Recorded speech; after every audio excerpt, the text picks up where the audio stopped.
Alors, mesdames et messieurs, bonsoir à toutes et à tous. Je déclare ouverte la séance du Conseil municipal de Souville, en date du 28 avril à 19h. Je vais procéder à l'appel des membres présents. Monsieur Guinon Christophe. Présent. Madame Bonner Natacha. Présent. Monsieur Roffet Philippe. Présent. Madame Guerrier Marie-France, qui est absente et a donné procuration à Natacha. Monsieur Philippe Becker Ludovic. Présent. Monsieur Becker Nicolas, qui est absent et a donné procuration à Geneviève Sandra. Madame Marquet Anne. Présente. Madame Bousser Laetitia. Présente. Madame Thomas Banazac Gaël. Présente. Madame Geneviève Sandra. Présente. Monsieur Kopp Frédéric. Présent. Madame Agosti Codette. Présente. Monsieur Gaillard Max. Présent. Monsieur Plugnot Hervé. Présent. Madame Parque Karine, vu qu'elle est absente et elle m'a donné procuration. Monsieur Valker Olivier. Oui. Madame Chaït Céline. Monsieur Mathieu Paysan. Présent. Et moi-même, monsieur Maurice Aurélien. Le quorum étant atteint, le conseil municipal peut valablement délibérer. Donc, madame Gaëlle Thomas Banazac est proposée en qualité de secrétaire de séance. Nous pouvons à présent examiner l'ordre du jour qui vous a été transmis avec la convocation. Donc, premier point, approbation du compte rendu des délibérations du 14 avril 2026. Deuxième point, vote du CFU, donc du compte financier unique. Troisième point, affectation des résultats. Quatrième point, saut des taxes locales. Cinquième point, vote du budget primitif pour l'année 2026. Sixième point, subvention aux associations. Septième point, fixation du tarif d'occupation du domaine public. Et dans divers, on parlera du point soulevé par M. Billon, surtout sur l'accessibilité PNR. Donc nous pouvons désormais débuter l'examen du premier point.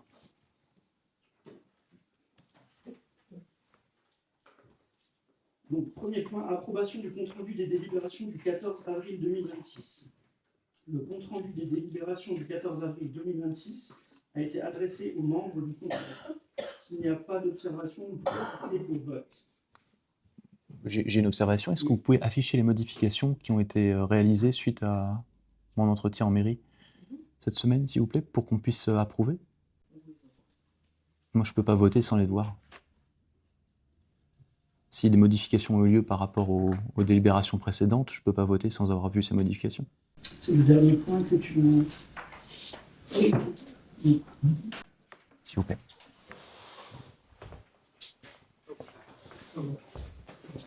Merci.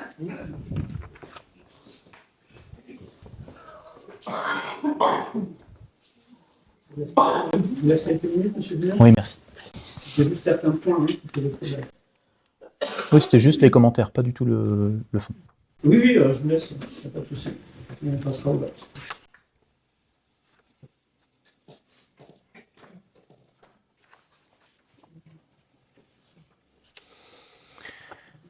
Alors j'ai des modifications, des demandes de modifications à faire qui n'ont pas été modifiées.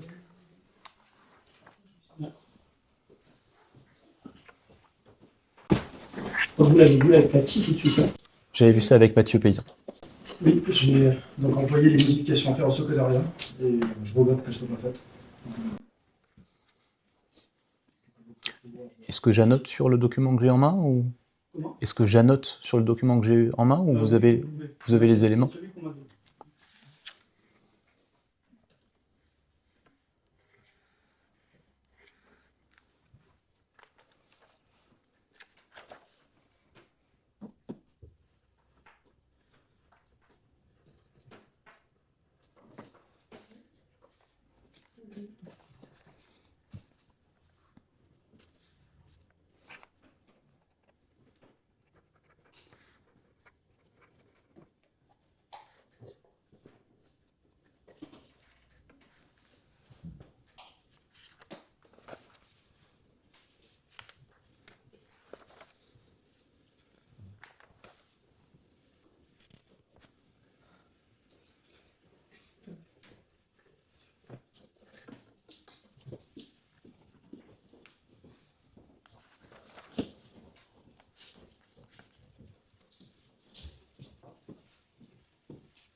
Ça, c'est une modification.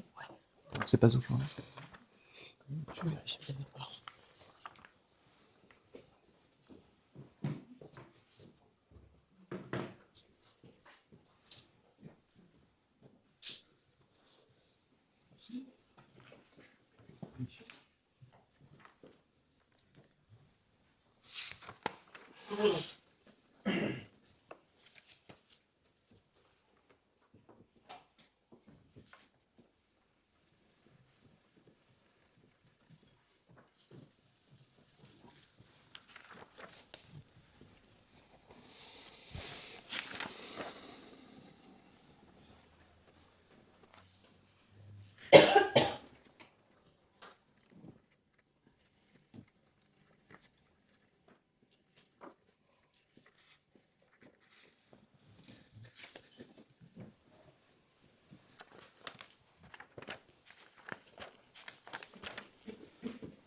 Merci. C'est tout bon.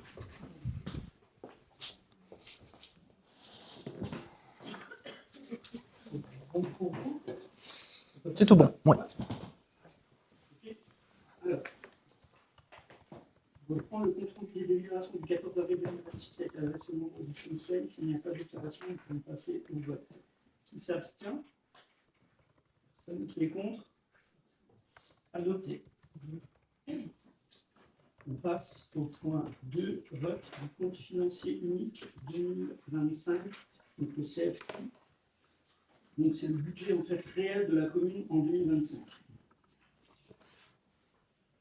Alors, vu le Code général des collectivités territoriales, vu le rapport de présentation du compte financier unique pour l'année 2025 de la commune de Porcelette, et vu le compte financier unique 2025 de la commune de Porcelette, considérant que conformément à l'article 205 de la loi de finances pour 2024, les collectivités territoriales, leurs groupements et leurs établissements publics adoptent au plus tard au titre de l'exercice 2026 un compte financier unique qui se substitue au compte administratif ainsi qu'au compte de gestion par dérogation aux dispositions régissant ces documents.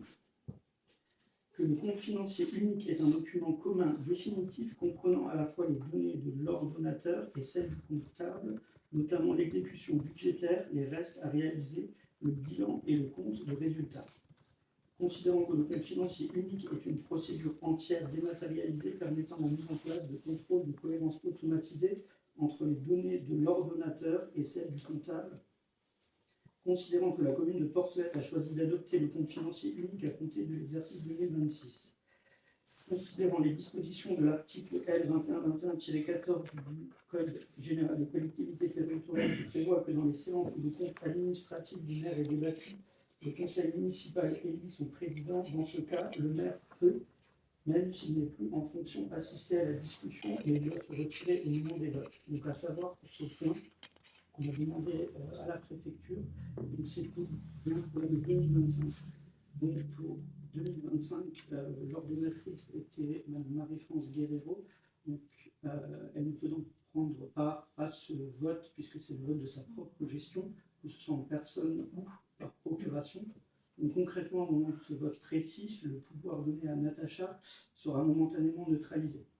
Donc Natacha pourra bien sûr voter en son nom propre, mais elle ne pourra pas exprimer la voix de Marie-France. Le compte financier unique présenté est résumé comme suit par M. Mathieu Dumidan, adjoint aux finances.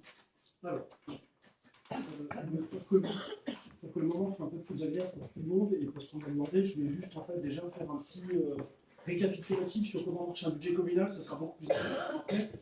Donc on a généralement un budget de deux sections, section de fonctionnement. Alors section de fonctionnement, c'est tout ce qui est charges quotidiennes, c'est ce qui fait tourner la commune.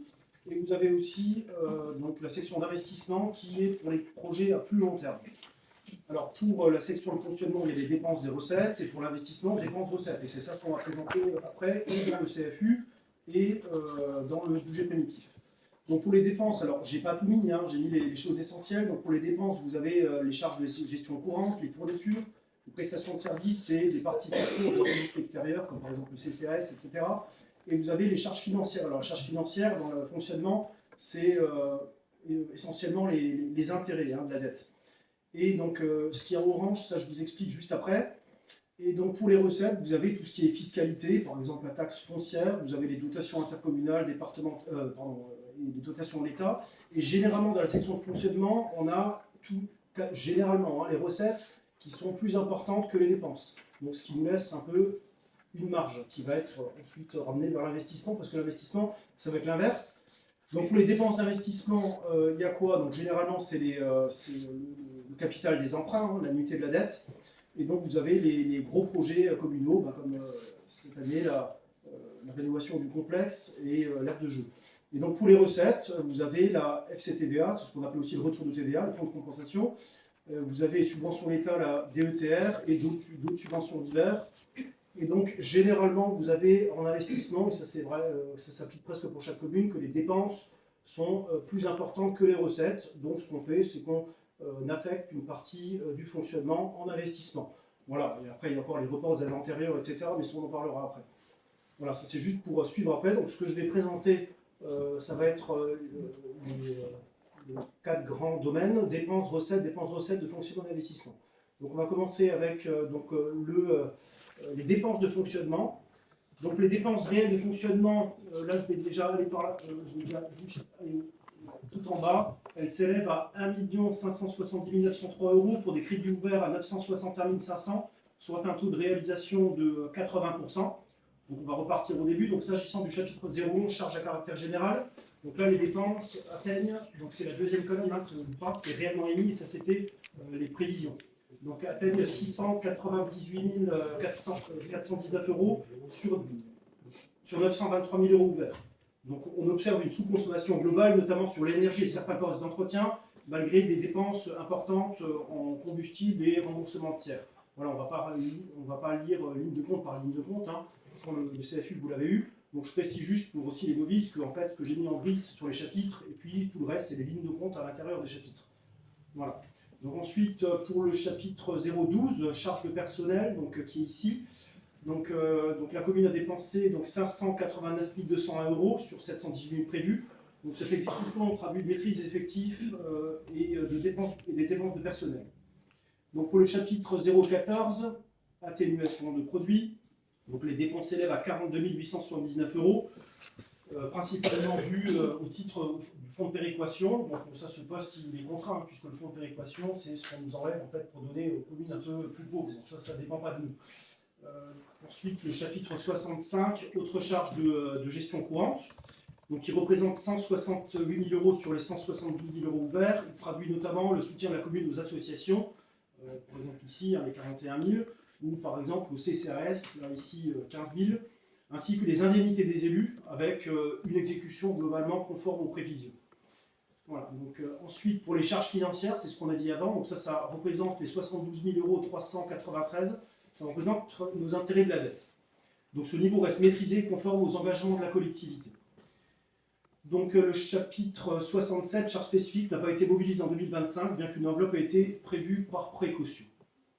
Et donc, comme on l'a dit précédemment, les dépenses totales de fonctionnement de l'année s'élèvent à 1 570 903,74 €. Voilà pour les dépenses de fonctionnement. Et donc, on va passer donc, aux recettes de fonctionnement. Donc là, pareil.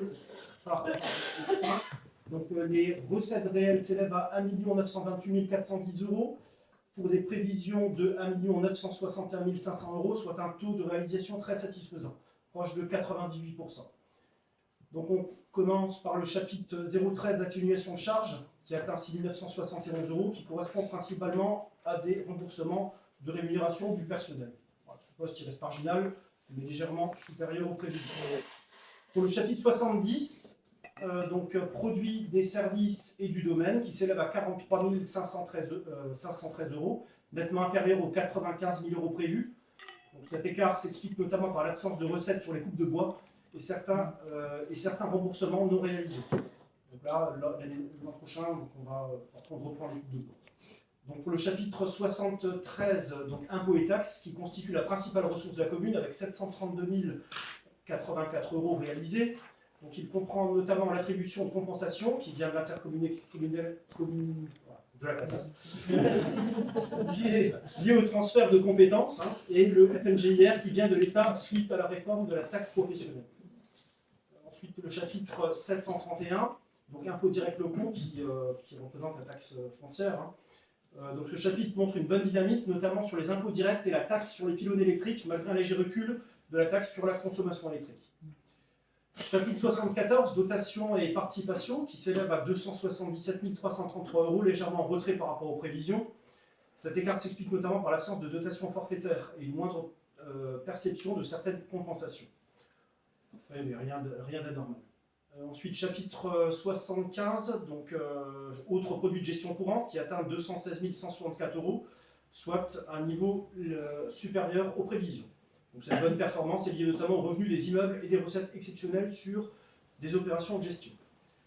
Les produits financiers sont inexistants sur l'exercice, et donc au final, comme on l'a dit précédemment, au total, pour les recettes de fonctionnement, donc on est à 1 928 410 € et 34 centimes.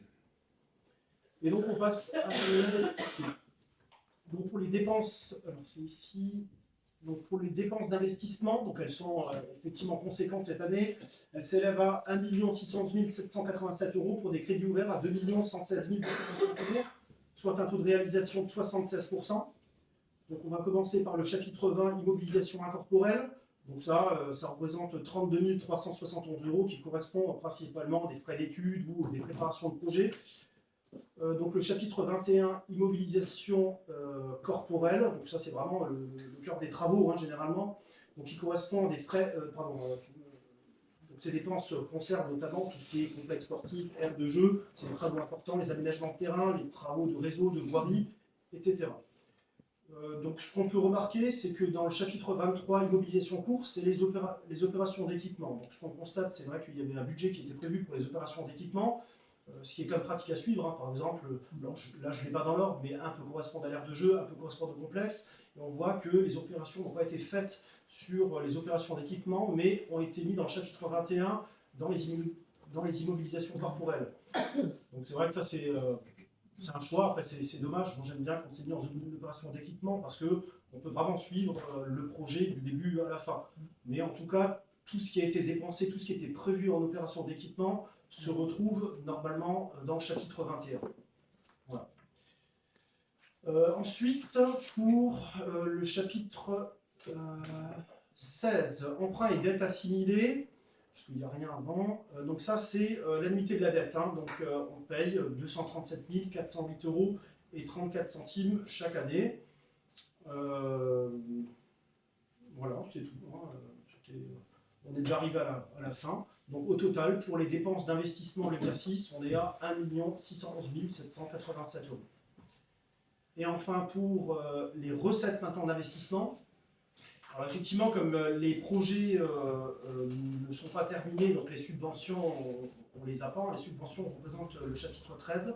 Donc là, je l'ai juste détaillé. Donc on attend en subvention d'État 244 000 euros, on attend en subvention de région 140 000 euros, on attend en subvention département 200 000 euros. Et on voit qu'on n'a quasiment rien reçu. Voilà, donc ça, on devra peut-être attendre cette année, donc on verra. Normalement, c'est souvent quand un projet est terminé, mais bon, des fois, on peut recevoir des subventions quand le projet est en cours. Donc voilà, cet écart important s'explique par le décalage dans le versement des subventions attendues. Donc à suivre, en tout cas pour ça. Au niveau du chapitre 10, dotation et fonds divers, qui s'élève à 284 633 euros, soit un niveau de réalisation satisfaisant. Donc ça, ce montant, il comprend notamment la FCTVA, donc, qui est le retour de TVA sur l'investissement antérieur, N-1, N-2. Ça comprend aussi la taxe d'aménagement et surtout l'excédent de fonctionnement capitalisé des années précédentes, qui avait été affecté en investissement. Voilà, et donc au total, nos recettes d'investissement s'élèvent à 299 559,24 euros. Donc au niveau de la vue d'ensemble, donc là on comprendra mieux, donc tout ce que je viens de décrire, c'est la présentation. Ouais, mais je vais juste le présenter juste là. Donc en fait, tout ce que je viens de décrire, c'est les 4 chiffres là. Donc ça, on a les recettes d'investissement. Donc là, c'est juste inversé, excusez-moi, on a commencé par le fonctionnement avant. Donc en investissement, donc les recettes d'investissement, dépenses d'investissement. Et donc quand on fait le solde de réalisation de l'exercice en investissement, on a moins 1,3 million. Et donc en fonctionnement, on est en recette 1,9 million, dépenses 1,5 million. Et donc là, on est en excédent de 357 000 euros. Ce qui fait finalement qu'on est en déficit d'1 million. Et d'ailleurs, on le voit sur la trésorerie, parce que là, je vous ai juste fait une capture d'écran de ce qui se passe en 2025. Donc début 2025, en balance d'entrée, on était à 1,3 million, et donc fin 2025, on est à 372 000 euros. Donc on retrouve effectivement ce décalage de 1 million d'euros par rapport à l'investissement. Voilà, et donc ce qu'on fait, c'est que on va rajouter les résultats antérieurs qu'on reporte. Donc au niveau résultat antérieur, en investissement, on était à moins 225 000 euros les années précédentes. Et on avait un excédent de 1,4 million en fonctionnement. Donc viennent s'ajouter ces deux résultats-là pour avoir des résultats cumulés de moins 1,5 million en investissement et de 1,7 million en fonctionnement. Voilà, donc ce qui fait qu'on a un excédent cumulé pour cette année de 255 365,20 euros. Donc là, en tout cas, le CFU est présenté. Ce qu'on fera par la suite, juste pour vous l'expliquer déjà, donc ce qu'on compte faire, en fait, ça sera l'affectation après, comme effectivement le budget d'investissement, les résultats d'investissement sont en déficit à moins 1,5 million et en fonctionnement 1,7 million en résultat. Donc je propose d'affecter 1 537 319,28 euros pour compenser le déficit d'investissement. Voilà, ce sera pour plus tard. Ok, merci Mathieu. Donc est-ce qu'il y a des questions particulières? Moi, j'ai juste une remarque, bon, je pense qu'il n'a pas échappé à votre vigilance, sur la deuxième page du projet que j'ai reçu. En investissement, on est à 20 millions et pas 2 millions, il y a un zéro qui s'est... Vous l'avez vu? Okay. Et c'est pas la seule erreur, il y en a encore d'autres. Oui. Mais ici, tout est juste. Ok. Donc le tableau que vous avez dans les projets, alors soit tu peux le relire, ou alors Mathieu, je pense qu'il l'a... En fait, c'est exactement le même. C'est exactement ça, voilà. Donc je pense que si on est bon, on peut passer au vote. Je pense qu'il a été pédagogique, on voit la patte du professeur. Donc c'est lui qui gérera la partie... J'espère que tout le monde a compris. Hein, c'est pas ça. S'il y a des questions là-dessus, c'est vrai que c'est pas évident, surtout au tout début. Donc n'hésitez pas à lui poser des questions, puisqu'il sera beaucoup plus pédagogue que moi. Alors, on va passer au vote du CFU pour 2025. Qui s'abstient? Qui est contre? Non, le CFU est adopté. Donc après délibération, le conseil municipal adopte le CFU pour l'année 2025 et donne au pouvoir de monsieur le maire pour prendre toutes les mesures nécessaires à l'exécution de la présente délibération.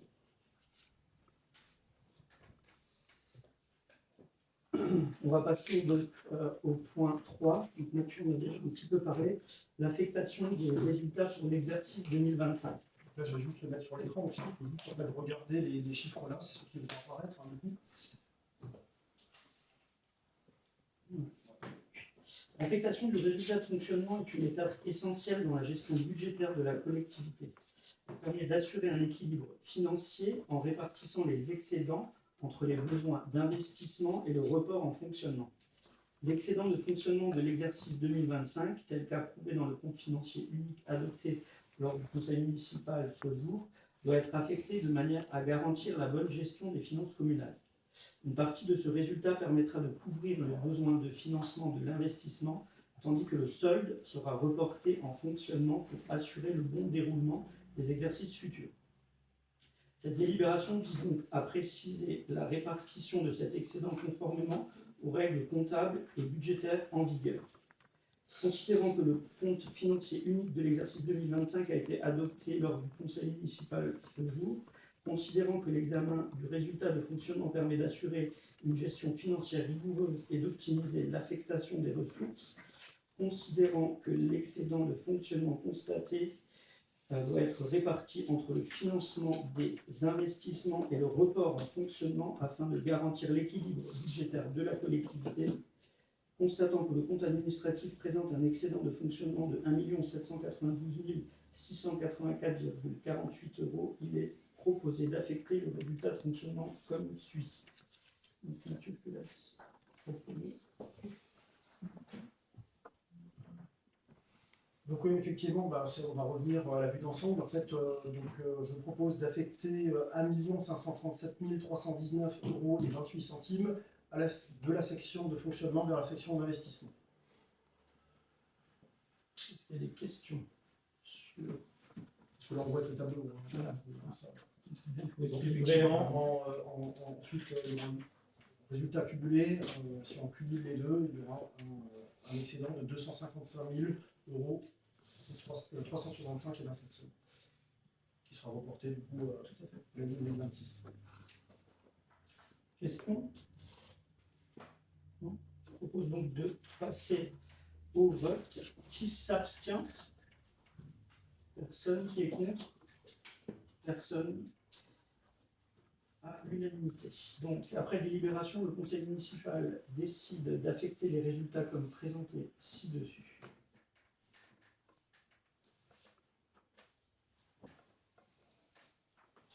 On passe au point 4. Donc, point 4, taux des taxes locales. Alors, considérant l'obligation du vote des taux des taxes communales pour l'année 2026, à savoir donc, la taxe sur le foncier bâti et taxe sur le foncier non bâti, donc avant le vote du budget, et on parlera aussi de la taxe d'habitation, mais rassurez-vous, c'est pour les résidences secondaires. Donc, sur proposition de Monsieur le maire et après délibération, je propose donc de maintenir les taux de 2026 à ceux de 2025, donc d'appliquer un maintien des taux, soit donc, pour la taxe d'habitation des résidences secondaires de 12,28% pour l'année 2026, sur la taxe sur le foncier bâti de 21,26% et sur la taxe sur le foncier non bâti à 31,23%. Qui s'abstient? Qui est contre? Adopté à l'unanimité. Donc, le taux des taxes locales est bien maintenu pour l'année 2026. Le conseil municipal charge Monsieur le maire de procéder à la notification de cette délibération à l'administration fiscale.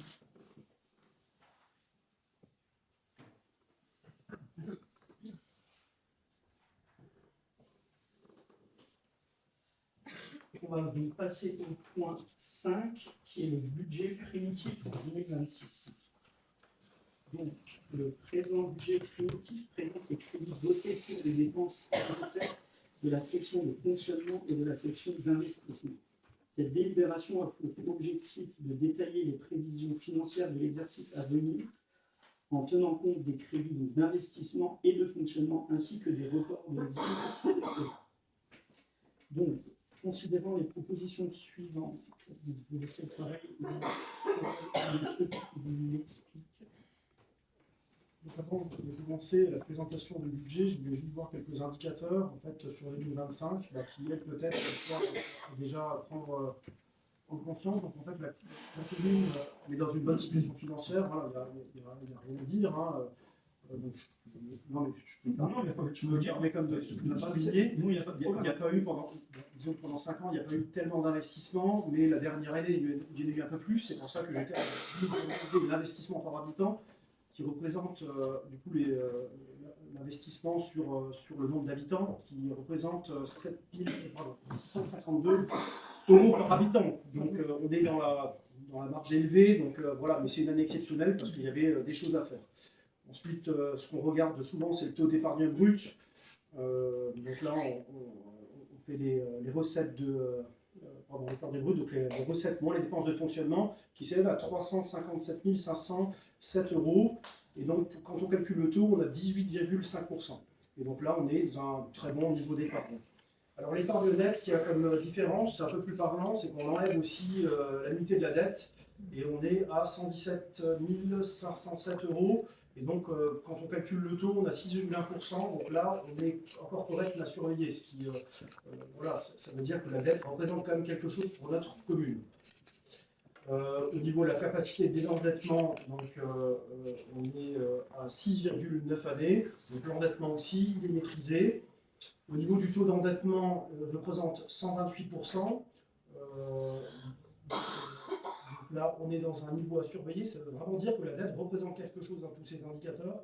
Donc, c'est pour ça qu'il ne faut pas le négliger non plus. La dette par habitant, donc là, bien sûr, c'est que le capital de la dette sur le nombre d'habitants.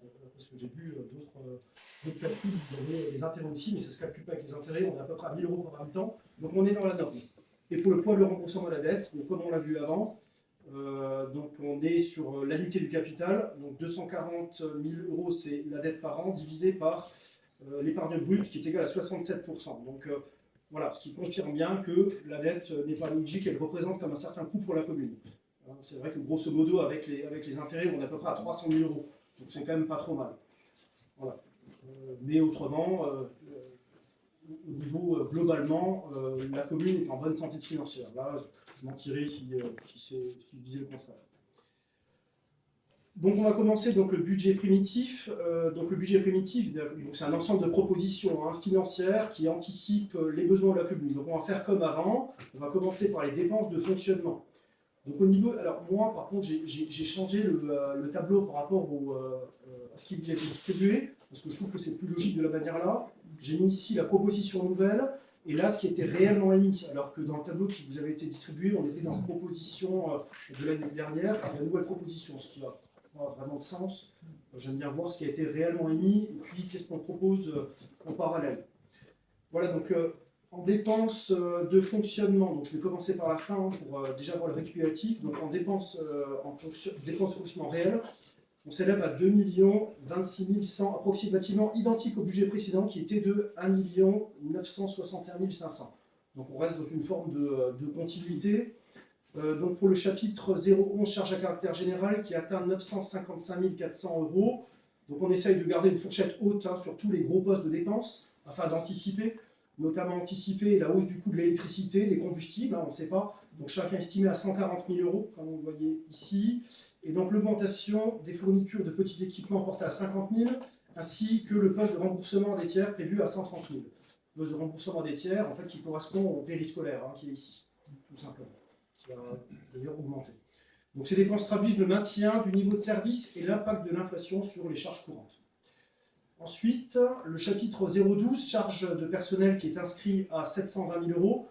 Donc cela reflète à minima le maintien des effectifs, voire éventuellement sa proposition. Donc là, on est pour tout ce qui est personnel titulaire, non titulaire, les charges, etc.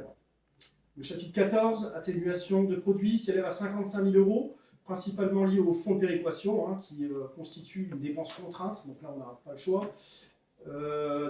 Chapitre 65, autres charges de gestion courante, donc là il comprend les indemnités des élus, les subventions aux associations, ici, et aussi l'augmentation notable de la subvention au CCAS. Donc là je vais juste l'expliquer parce que dans le budget précédent on était à 15 000. Mais effectivement, en fait, tout a été consommé dans le CCAS, donc il ne restait plus rien, il fallait remettre 30-31 000 € dans le CCAS. pour qu'on ait de nouveau un niveau acceptable et similaire par rapport à l'année précédente.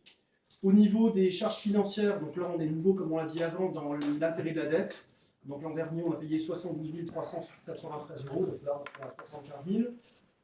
Ensuite, un crédit de 1 000 € est prévu au chapitre 67 pour d'éventuelles régularisations exceptionnelles. Et les dépenses imprévues ne sont pas abondées, traduisant une volonté de précision dans la prévision budgétaire. Donc au total, les dépenses réelles de fonctionnement s'élèvent à 2 26 100 €. Voilà. Et donc il y a un virement de la section à la section d'investissement qui est prévu, mais ça je vous expliquerai après, ça sera juste pour équilibrer les dépenses et les recettes d'investissement. Donc ça sera juste pour un virement d'ordre. Voilà, donc total des dépenses cumulées, on en est là. Et donc dans un budget, on doit équilibrer les dépenses et les recettes. Donc là on a 2,2 millions recettes, je vais directement aller à la fin, donc on est aussi à 2,2 millions. Donc on est parfaitement équilibré. Donc pour reprendre dans les recettes de fonctionnement, dans le chapitre 013, atténuation de charge, qui est estimé à 5 000 € correspondant principalement au remboursement sur rémunération de personnel, on reste dans le même ordre de grandeur que l'an dernier. Ensuite, le chapitre 70, produits de services, du domaine et des ventes, qui s'élève à 64 500 € en nette augmentation par rapport au titre émis dans l'exercice 2025. Donc cette évolution s'explique par la reprise des coupes de bois, aussi une hausse des produits forestiers, ainsi que l'augmentation des remboursements et prestations de services.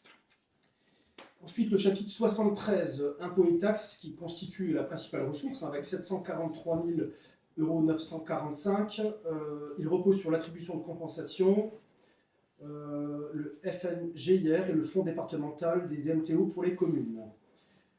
Le chapitre 74, dotation et participation à hauteur de 283 971 €.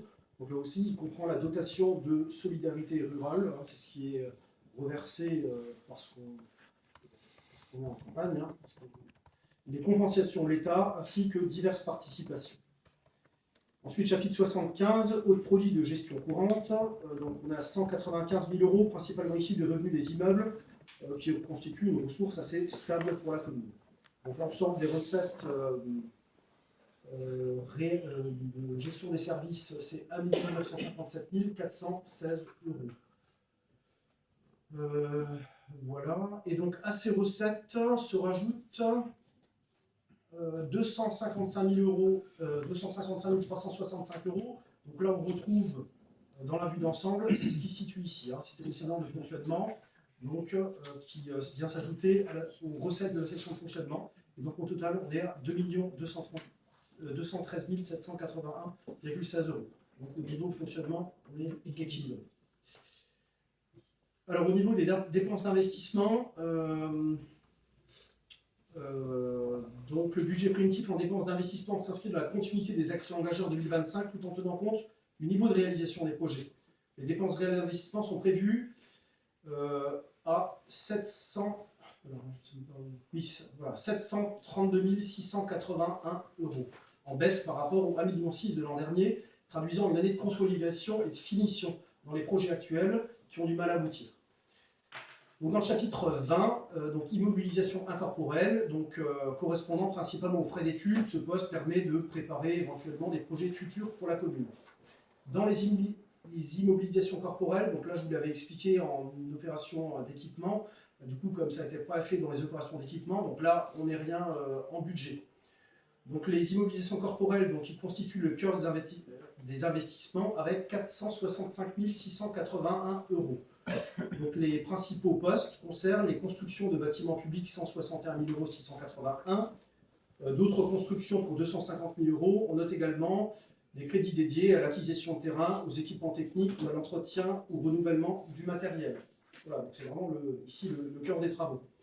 Donc chapitre 23, comme je l'ai expliqué avant, donc, on ne fera rien en opération d'équipement puisque ça n'a pas été fait l'an dernier. Donc au total, les dépenses d'équipement s'élèvent à 485 681 €. Voilà, donc c'est vrai qu'on le rajoute, qui est en nette diminution par rapport en 2025.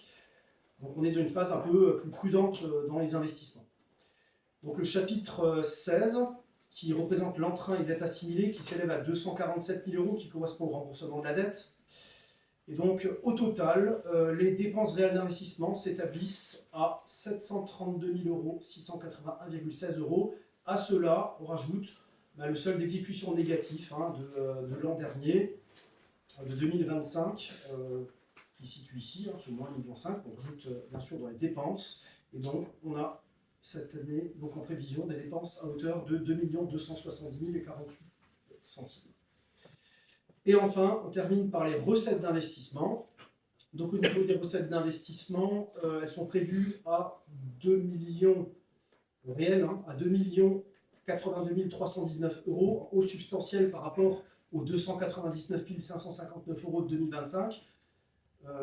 Chose qu'on va clairement expliquer quand on remonte. Donc l'explication, c'est qu'on espère, en tout cas, récupérer, si les travaux sont finis, les subventions de la DETR, de la région et du département, ainsi que d'autres partenaires pour des montants plus limités. Donc le fait d'inscrire la totalité des subventions promises pour l'aire de jeu et complexe traduisent la forte mobilisation de la municipalité pour clore ces chantiers. Alors le chapitre 10, dotation, fonds divers et réserves, c'est un chapitre aussi très important parce qu'il contient le retour de TVA du N-1 ou N-2. Donc là, on l'a mis à hauteur de 30 000 €, sachant qu'on a déjà reçu 60 000 €. Je tiens à préciser, donc on a déjà dépassé le prévisionnel. Donc ça contient aussi la taxe d'aménagement à hauteur de 30 000 € et l'excédent de fonctionnement capitalisé de 1,5 million. C'est l'affectation qu'on vient de faire tout à l'heure. D'accord, qui est du coup une recette d'investissement. Les autres chapitres, notamment les emprunts, ne sont pas mobilisés, traduisant une volonté de limiter l'endettement de la commune. Donc effectivement, on n'a pas en prévision de faire de nouveaux prêts ou de choses comme ça. Voilà. Il y a aussi ces fameuses recettes d'ordre que j'ai parlé après, qui étaient dans les dépenses de fonctionnement. Donc un virement d'ordre de la section de fonctionnement à hauteur de 187 681 €. Donc, virement d'ordre, c'est simplement une écriture comptable, ce n'est pas un vrai virement. Donc, c'est simplement pour équilibrer nos dépenses, nos recettes d'investissement, pour qu'on ait le même chiffre que les dépenses. Et donc, on est au total en recettes d'investissement cumulées à 2 270 000 € et 48 centimes. Voilà.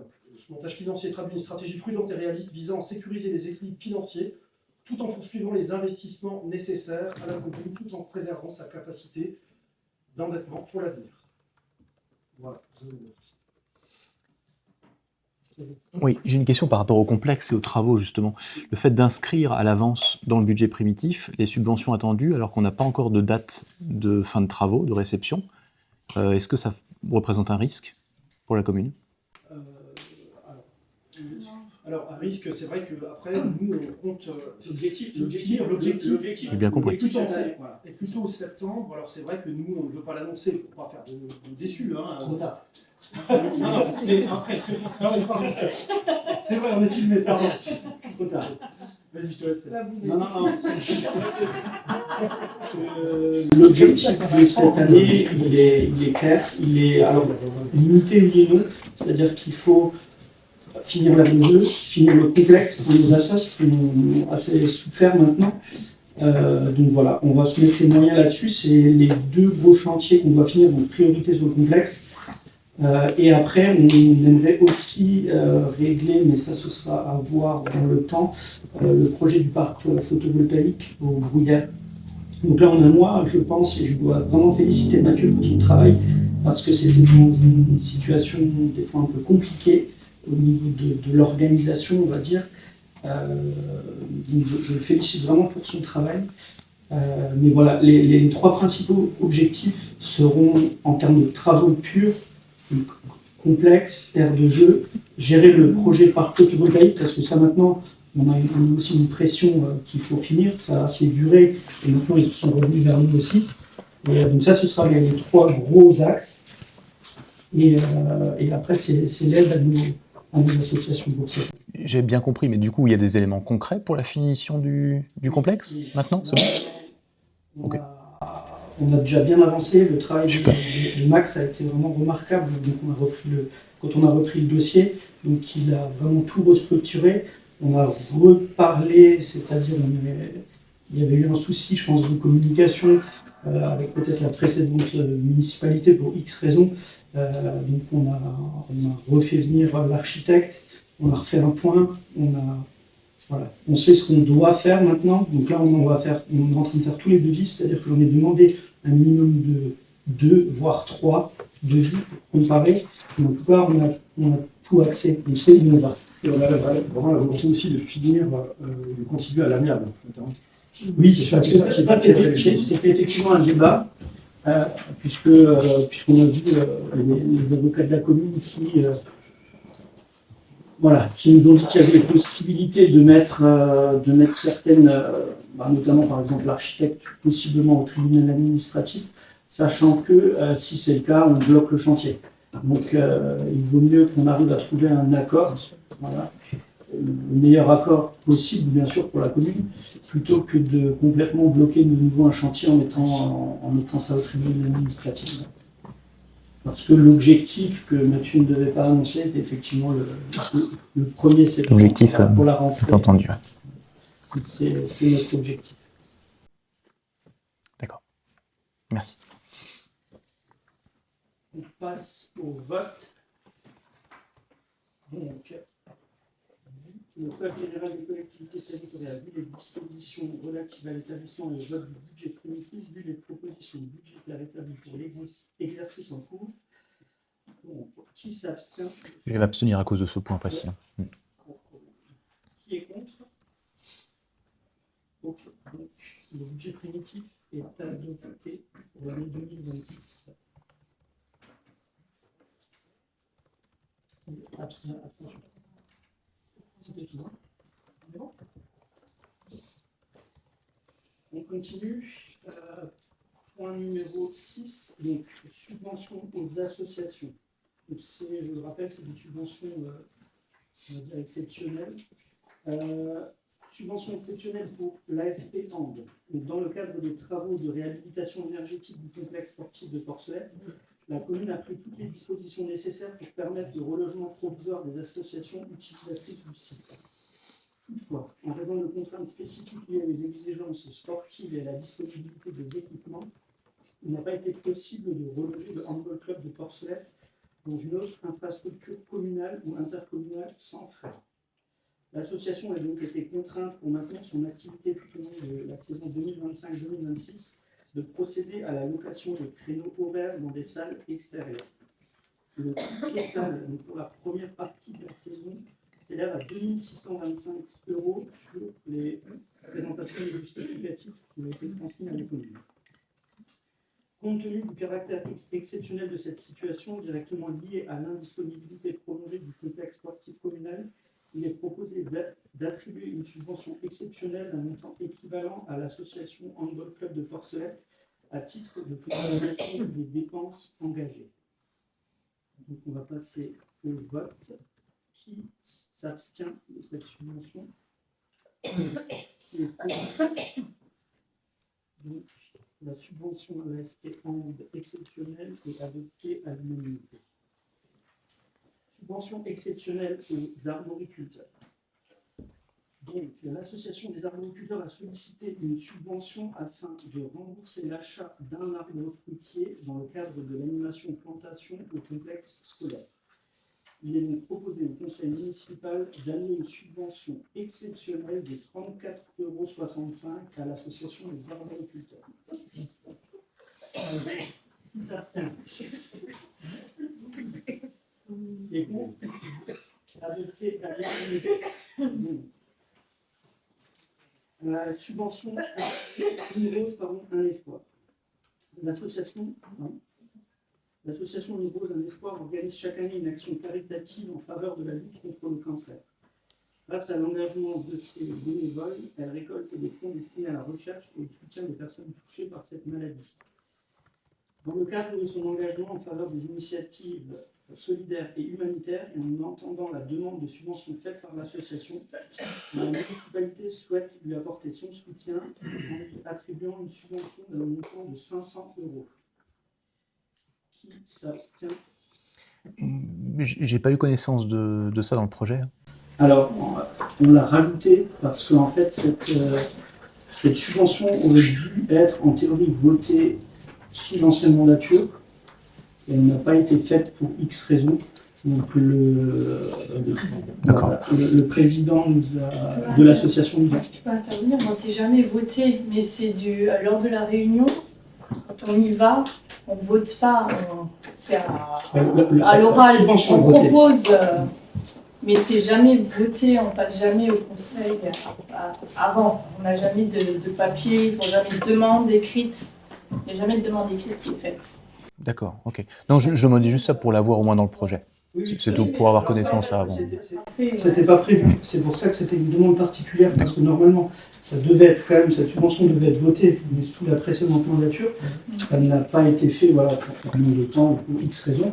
Donc, ils nous ont demandé de la passer, puisque l'opération était en cours.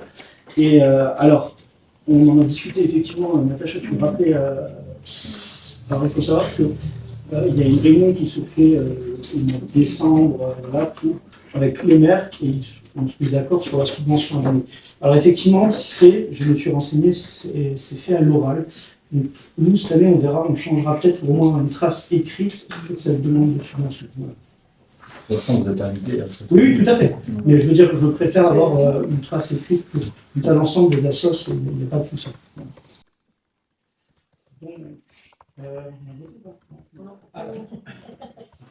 On passe au vote.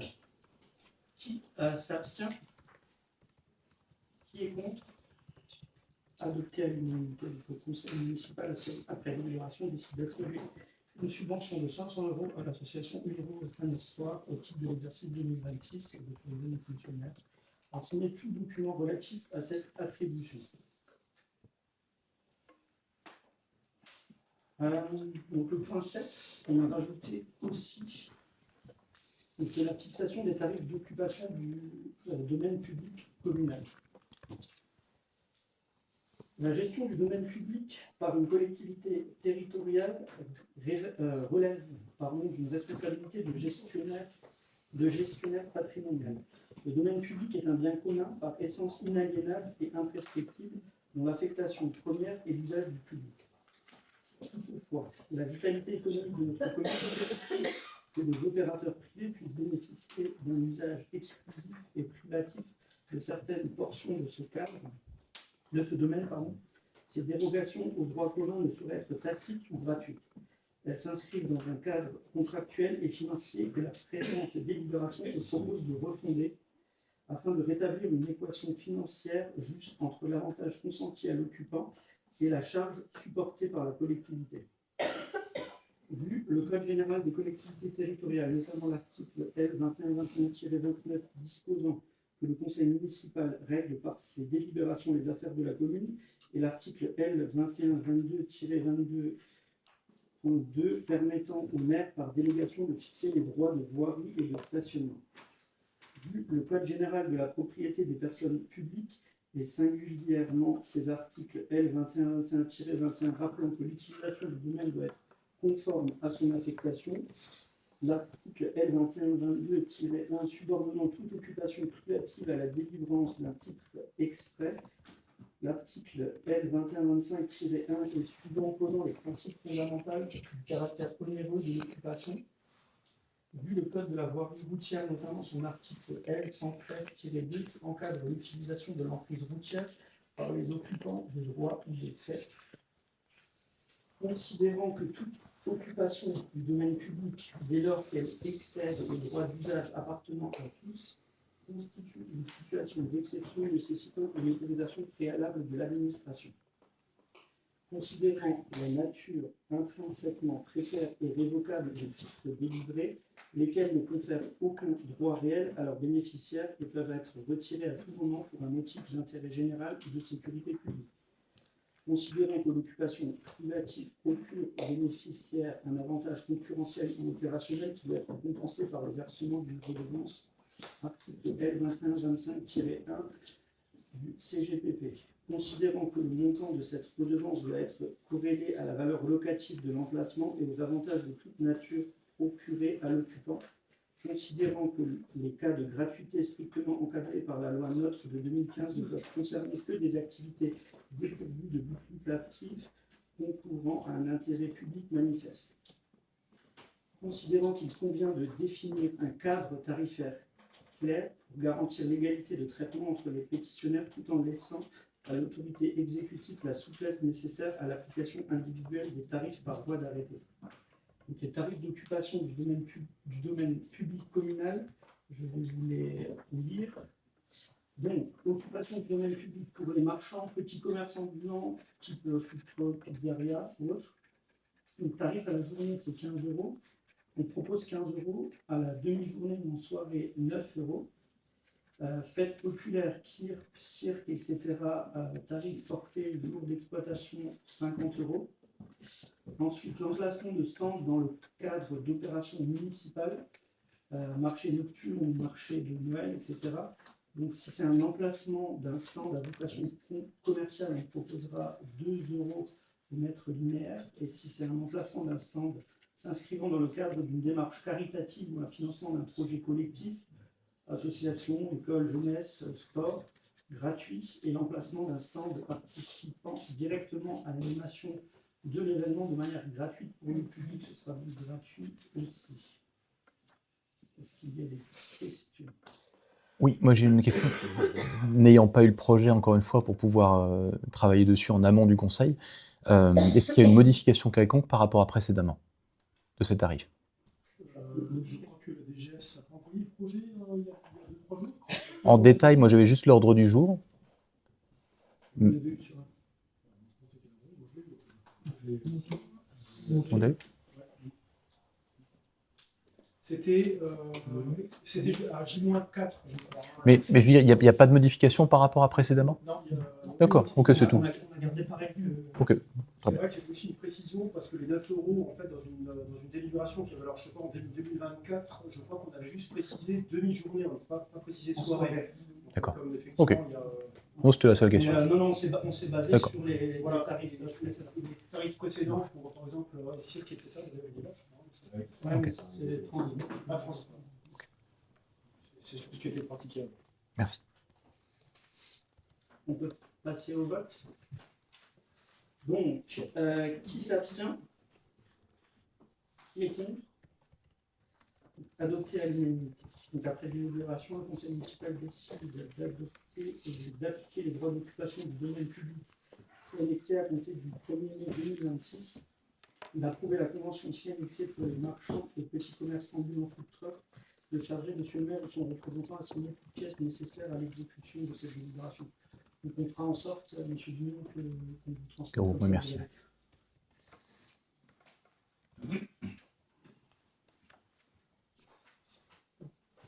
Alors on a fait effectivement, tu me rappelles, on a fait une convention, mais on a réécrite. Alors si vous voulez, je vous la lis complètement ou sinon je vous la transmets. C'est Vous comme... la transmettez là? Comment? Vous pouvez la transmettre, oui. Je vous la transmets? Oui. Ouais. Une simple convention. Mais je peux vous dire, il n'y a pas de... Ouais, vous l'avez dit. Ok.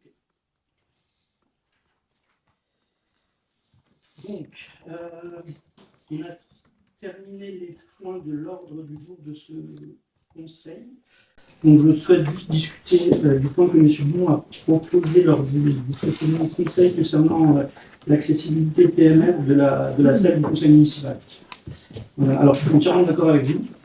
Pour nous, on en a un petit peu discuté. En gros, il y a 3 options qui s'offrent à nous. Soit délocaliser le conseil. Par exemple, à la salle Sainte-Barbe, c'est une option. On va également quand même faire un estimatif de vie et des travaux pour mettre aux normes justement PMR la salle du conseil. Et on va également regarder pour faire une retransmission en direct du conseil municipal. Oui, après, ce sont 2 choses différentes, mais je salue cet effort. Hein. L'accès à la salle est une chose, c'est une obligation légale, hein, ce n'est même pas une question d'être d'accord ou pas, hein, c'est vraiment une obligation légale.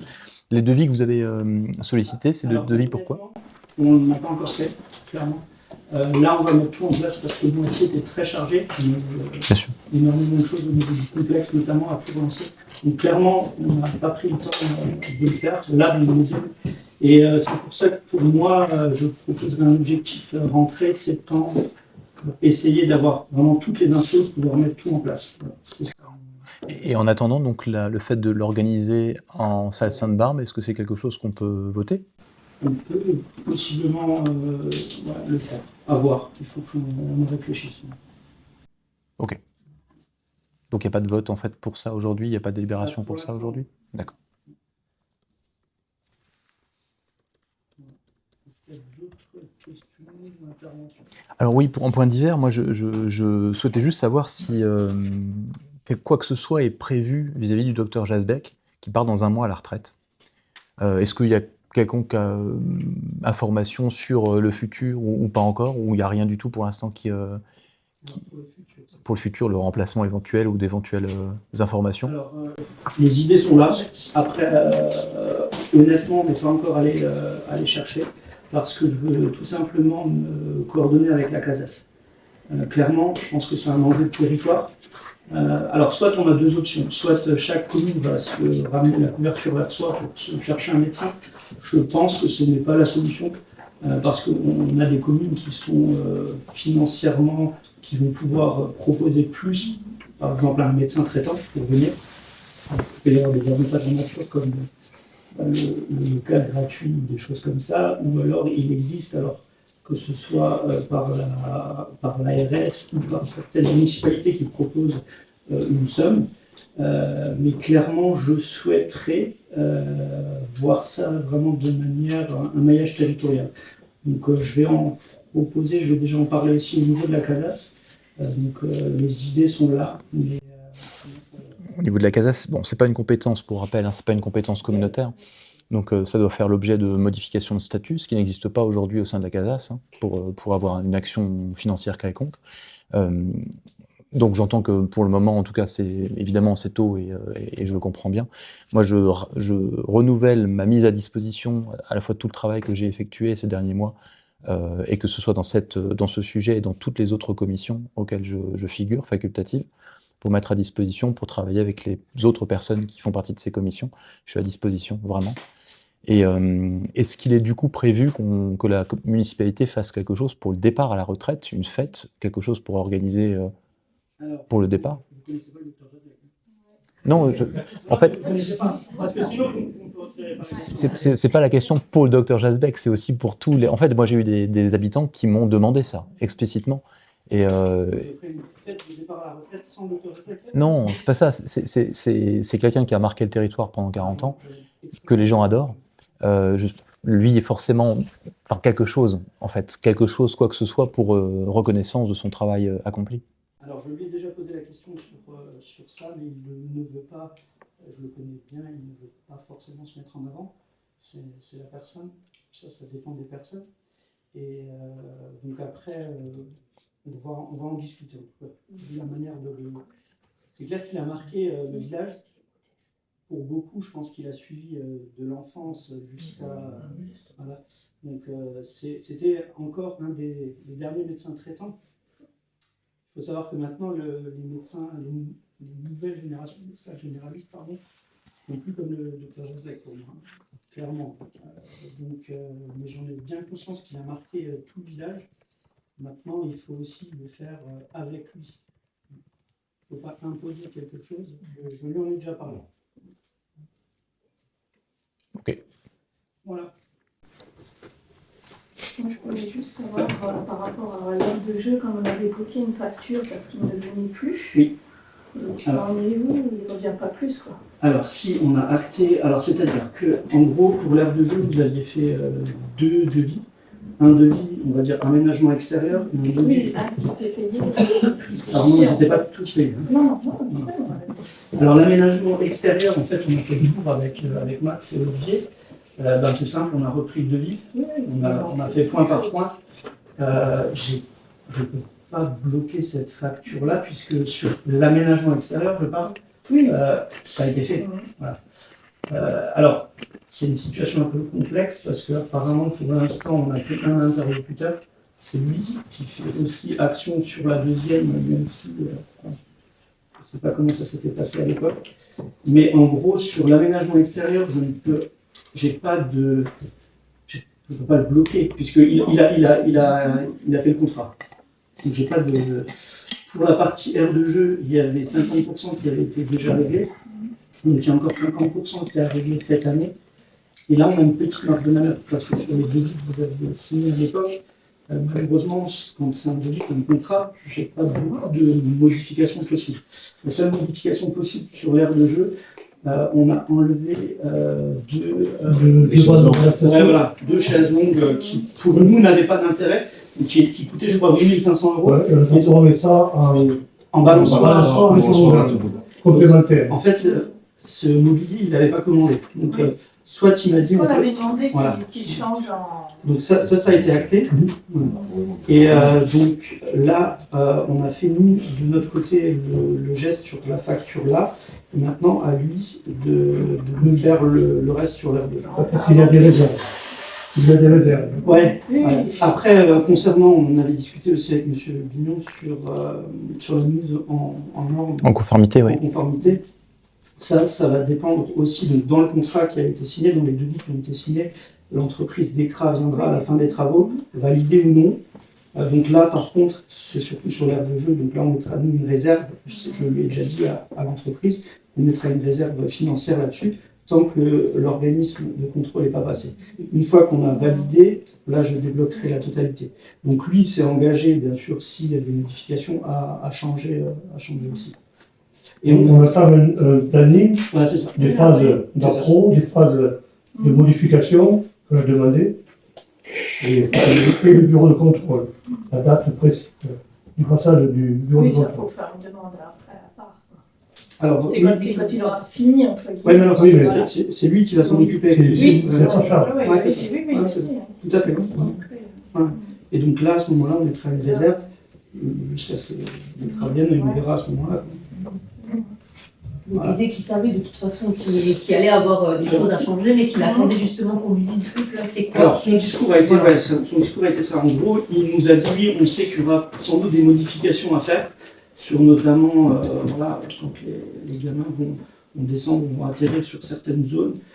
Par contre, il nous disait que lui préférait avoir d'abord toutes les recommandations écrites par DECRA pour faire les travaux comme DECRA le veut, et pas devoir refaire, rechanger, voilà. C'est son Mais s'il discours. se renseignerait avant, Oui, voilà. En théorie, il est pro, après, moi, on n'a pas choisi l'entreprise. Bah non, il est pro, il était. Voilà. Ouais, Tu sais mais bon, qu'il était pro, hein. maintenant c'est pas fait. sa première, Oui, hein, c'est fait, il faut. Voilà, Il est c'est ça. pas- il est C'est pas agréé. spécialiste des Il est c'est pas agréé. un spécialiste Ouais. du jeu quand même. Maintenant, il faut qu'on avance, et on n'a que ce. On lui a Ce levier. que ce levier-là, tout à fait. Merci. Mais voilà. Il aurait dû se renseigner.